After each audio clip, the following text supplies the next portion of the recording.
Hello wellness family. నా ఈ 2.5 years life style transformation journey అనే సిరీస్లో సెకండ్ పార్ట్ని చూసేద్దామా మరి? సరే, అసలు ఏం తినాలి అని రీసెర్చ్ చేస్తుండగా నేను 90 kgs క్రాస్ అవ్వడానికి మెయిన్ రీజన్ రైస్ అని అర్థమైందండి. పోనీ అది మానేసి చపాతీ తిందాంలే అనుకున్నా.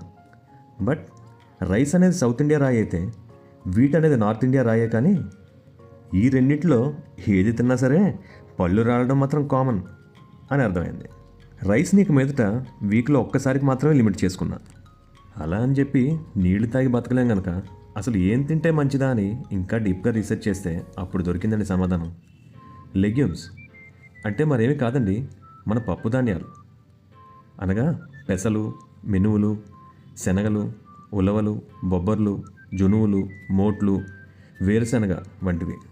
నానబెట్టి మొలకెత్తిన పప్పు ధాన్యాలు చాలా మంచివైనప్పటికీ అవి తినడం మంతెన గారి వల్ల అవుతుంది తప్ప నా వల్ల అవ్వదని డిసైడ్ అయిపోయా. మరి వీటిని మొహం మొత్తకుండా రోజు తినడం ఎలాగా అని ఆలోచిస్తే పెసరట్లు వేసుకున్నట్లుగానే రోజుకు ఒక రకం చొప్పున దోశల్లా వేసుకుని తింటే ఎలా ఉంటుందా అని చెప్పి ట్రై చేసామండి. భలే కుదిరాయండి. అలా వేడి వేడిగా పెనం మీద నుంచి తీయగానే పల్లీ చట్నీ, అల్లం చట్నీతో పాటు నెలకొకసారి తయారు చేసి పెట్టుకున్న కరివేపాకు పొడి, మునగాకు పొడి, అవిసెల పొడి వేసుకుని తింటే రుచికి రుచి, ఆరోగ్యానికి ఆరోగ్యం రెండూ కలిసి వస్తున్నాయంటే ఇంకేం కావాలి చెప్పండి. నిజానికి లెగ్యూమ్స్ అనేవి చాలా టేస్టీ ఫుడ్ అండ్ అలానే చాలా న్యూట్రిషనల్ వాల్యూస్ ఉన్న ఫుడ్ అండి. ఇందులో రైస్, వీటితో కంపేర్ చేస్తే ప్రోటీన్, ఫైబర్ వాల్యూస్ చాలా బాగుంటాయండి. లెగ్యూమ్ అనేది నా లైఫ్లో నా స్టేపుల్ ఫుడ్, అంటే నా ముఖ్య ఆహారం కావాలని చెప్పి అప్పుడే డిసైడ్ అయ్యాండి. స్టమక్ ఫిల్ అవ్వకుండా ప్లేట్ ముందు నుంచి లేచిన రోజే లేదు అని చెప్పి 2 దోశలు అంటున్నానేంటి అనుకుంటున్నారా? ఆగండి, మన దండయాత్ర ఇంతటితో ఆగదు అక్కడ.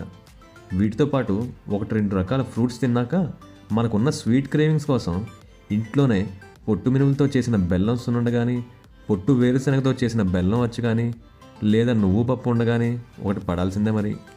ఇక మరి రెండో పూట కోసం సగభాగం గోధుమలతో పాటు శనగలు, రాగులు, జొన్నలు, బార్లీ, సోయా, సజ్జలు, మొక్కజొన్న, బొబ్బర్లు ఇలా 8 రకాల మరొక సగం బరువు వచ్చేలా కలిపి పిండి ఆడించుకుని రెండో పూట కాయగూరలతో పాటు తిందామని డిసైడ్ అయ్యాం.